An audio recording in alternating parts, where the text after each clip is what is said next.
नमस्कार, काशीदीप crime news में आपका स्वागत है। आप देख रहे हैं मिर्जापुर से ताज़ा खबर।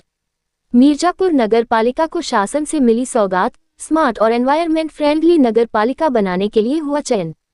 गंगा किनारे बसे नगर पालिका का नमामि गंगे और स्मार्ट नगर पालिका के अंतर्गत होगा करोड़ों रुपए से विकास।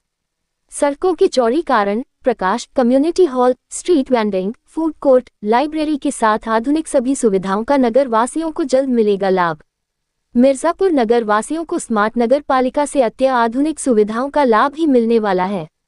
गंगा किनारे बसे मिर्जापुर नगर पालिका का शासन स्तर से चयन नमामि गंगे और स्मार्ट नगर पालिका के रूप में हुआ है। करोड़ों रुपए खर्च कर भव्य और दिव्य विंध्य कॉरिडोर के निर्माण के साथ ही यहां आने वाले दर्शनार्थियों और पर्यटकों की संख्या में भारी वृद्धि को देखते हुए मिर्जापुर नगर पालिका का पर्यटन के दृष्टिकोण से भी महत्व बढ़ जाता है। शासन स्तर से आधुनिक सुविधाओं वाला दीर्घकालिक विकास में चयन होने से आने वाले समय में यहां सड़कों का चौड़ीकरण, अच्छी प्रकाश व्यवस्था, कम्युनिटी हॉल, विभिन्न सुविधाओं में street vending, food court, library के साथ ही आधुनिक नगर पालिका बनाने के लिए वो सभी विकास किए जाएंगे उनकी जरूरत होगी। जिला अधिकारी प्रियंका निरंजन ने बताया कि एनवायरमेंट फ्रेंडली नगर पालिका बनाने के लिए सभी कार्य किया जा रहा है। मैन पावर, मशीनरी, जरूरी संसाधन और सामग्री सभी बिंदुओं को लेकर कार्य योजना बनाई जा रही है। बाई प्रियंका निरंजन, जिलाधिकारी गुफरान अहमद।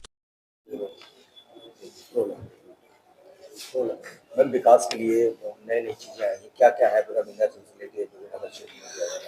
देखिए, जो नगर पालिका मिर्जापुर एवं जो है गंगा किनारे स्थित हमारा नगर निकाय है और नमामि गंगे और स्मार्ट नगर पालिका के अंतर्गत मिर्जापुर नगर पालिका का चयन किया गया है, जिसमें शहर के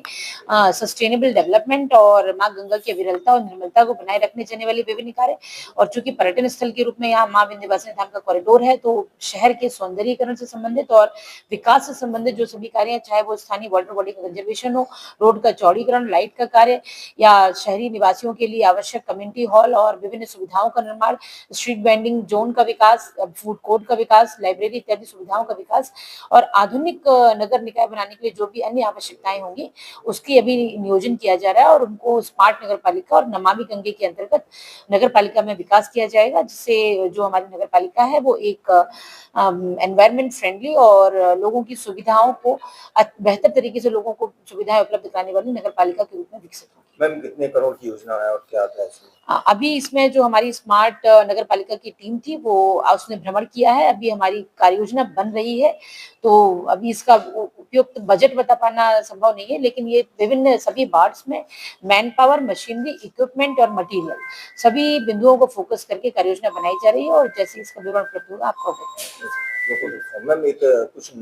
प्राथमिकताओं के अनुरूप उन्होंने कहा कि नदी पुनर्जीवन को हमें जन आंदोलन बनाना होगा। तो मिर्जापुर जनपद में नदी पुनर्जीवन को जन आंदोलन का स्वरूप देते हुए विगत वर्ष से ही हम लोहंदी नदी पुनर्जीवन का कार्य कर रहे हैं और उसका जो बचा हुआ कार्य है वो इस वर्ष किया जा रहा है। इसके अतिरिक्त सभी ग्रामीण क्षेत्रों में, नगरीय क्षेत्रों में स्थानीय नदियों की पहचान की गई है, जैसे खजूरी नदी या बकहर नदी आपका, और इस तरह से विभिन्न ब्लॉक्स में हमने स्थानीय नदियों की पहचान की और जो लोकल वाटर बॉडीज हैं उनके पुनर्जीवन को लेकर हमने जन सहभागिता से, मनरेगा से और CSR के विभिन्न माध्यमों से उनके पुनर्जीवन पर कार्य किया जा रहा है। इससे न केवल जल संरक्षण होगा बल्कि जो ग्रीष्म ऋतु में वाटर लेवल डाउन चला जाता है तो भूमिगत जल संभरण को लेकर भी हमें इसमें सहयोग मिलेगा। और जो विगत वर्ष लोहंदी नदी का पुनर्जीवन का कार्य किया गया था, इसमें विभिन्न भूगर्भ जल के आंकड़ों से भी यह ज्ञात हुआ है कि हमारे दो ब्लॉक्स के भूमिगत जल स्तर में जो है वो डेंजर से वो क्रिटिकल से सुरक्षित श्रेणी में भी आ गए हैं और एक क्रिटिकल से सेमी क्रिटिकल में आए हैं